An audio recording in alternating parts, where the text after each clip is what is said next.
आप लोग का मन हरियर बन बढ़िया बढ़िया गाना बता, एक से एक हमारे ट्रेंडिंग स्टार का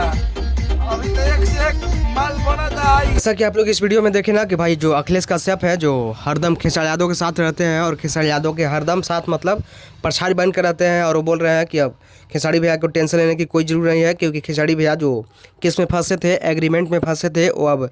बाहर निकल गए हैं और बैक टू बैक अब खेसारी यादव का जलवा भोजपुरी इंडस्ट्री में कायम रहेगा। और पवन सिंह को बहुत ही जल्द पीछे करने वाले हैं और पवन सिंह को इतना पीछे करने वाले हैं कि पवन सिंह अब